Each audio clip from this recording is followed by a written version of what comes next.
Top 10 worst movies of the decade. Since we're entering a dark cave of horrible movies, I'm going to try to make each explanation brief so we can get in and then get through this and get out of here. Now, exactly how horrible are these movies? Well, before I begin this list, I'll tell you I did not see the 50 Shades of Grey movies, I did not see anything by Adam Sandler or the Wayans brothers, and I did not see the Emoji Movie. I know a lot of people hated those movies, but I didn't see them, so I've got a list of 10 entirely different movies that are still horrible enough for this list. And if you want to know how terrible they are, I'll tell you, I did see The Last Airbender. It sucked. It came close, but it didn't make the list, alright? So, I've got my crystal of love to help us get through this. Wish us luck. The worst movies of the decade. The Other Guys. Who in their right mind thought this was a good idea? Even the trailer blatantly admits it. There's the guys who do all the work, and then there's the other guys. The trailer knew this was bad. Thinks it's funny because it uses the same joke over and over again, and that's actually, this whole movie is exercised on scenes that start with an unfunny joke. But the movie thinks the joke is so funny that it just repeats the joke across the entire scene, thinking we're going to laugh at it again and again and again, when really we're not laughing once. At least I wasn't laughing once. Considering this movie has a 78% on Rotten Tomatoes. Apparently, critics did find it funny. Looper. This movie has a 93% on Rotten Tomatoes. 93%. You're going to notice that a lot on this list. Movies that received positive reviews from critics that were just horrible. Proof that you can't trust the Rotten Tomatoes or Metacritic anymore. And with Looper, this movie is supposed to be about like time travel or the science of time loops and time errors, as Joseph Gordon-Levitt plays a killer who's hired to kill criminals that were sent from the future to the present day for him to shoot.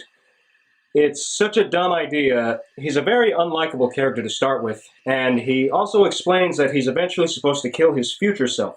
Bruce Willis plays the future self who was sent back in time to get killed by him, but escapes the killing and explains that they're supposed to find the people responsible for the time loop error. And in the end of the movie, Joseph Gordon-Levitt just turns the trigger around at himself and shoots himself dead to erase his future self from existing. Sausage Party. This movie also received positive reviews from critics. The jokes are very simple. The animation is really ugly to look at. It's even kind of headache-inducing. And Four Stick. Now, this movie did receive horrible reviews from critics. So now we have a movie where critics agree with me on. These four people going on a space trip that goes wrong, and they come back with superpowers, and they gotta stop the villain, and nothing really happens in between. There's nothing to gain from it. Horrible Bosses. What a horrible idea for a movie. It has horrible in the title. And it's about office employees who are abused by their bosses. And they set out on some kind of plan against their bosses. You don't really feel any remorse for the employees themselves. X-Men Days of Future Past. It has a 92% on Rotten Tomatoes. Wow. People were complaining that The Amazing Spider-Man 2 was a big, long setup for the next movie, just because they felt like complaining about that. And look at the excuse for this movie. The writers wrote this to clean up the things that they didn't like about the previous X-Men movies, so they can start the next X-Men movie the way they want to. Donjon was written and directed by and starring Joseph Gordon-Levitt, and this movie has an 81% on Rotten Tomatoes, because critics were calling this a unique look into the world of porn addiction, when really it was just a movie of footage shot for the movie, intercut with porn images. The accents in the movie are horrible. The celebrity cameos are even worse. Goosebumps. This movie has like a 75% on Rotten Tomatoes. Boy, it's very juvenile. The ending just made me feel like really cold and black on the inside. Dracula by Dario Argento. This movie did receive horrible reviews. But even then, it seems like critics and Argento fans went easy on it, saying it was supposed to be terrible, which is not an excuse.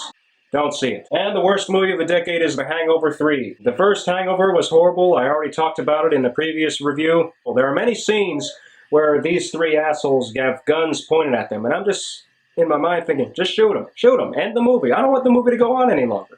But it doesn't happen. They survive to the end of the picture. There are no jokes in the movie. Just like the first Hangover movie, it's just a lot of ugly imagery that they think is funny when it isn't. And that's the list. Stay tuned for the best movies of the decade. We made it. Let's get on.